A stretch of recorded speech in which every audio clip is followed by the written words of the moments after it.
Hi, my name's Yanochko and I work at Lingelbach Elementary School.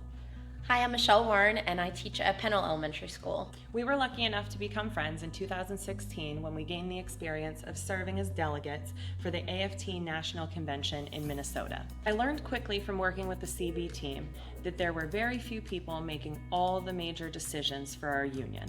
Working Educators wants to change that vision so that the power comes from all of us. We spent years organizing within our buildings, organizing within PFT leadership to feel that our voices weren't heard, that our ideas weren't listened to, and that we reached a roadblock every time we tried to express ideas that we thought would help our union move forward. I felt as part of the CB team that my opinion didn't matter. No one asked me what I thought or what mattered in my school. I've been a teacher for 18 years, and as long as I've been teaching, I've never been asked until this year what are my contract issues that are important to me. And that was after the fact that the Working Educators had already polled members on the contract issues that were important to them. Becoming part of the Working Educators, I feel like people actually are listening and we're ready for a change. We know that change can be scary, but there's strength in numbers, and it's time that we show Philadelphia that we are 13,000 members strong.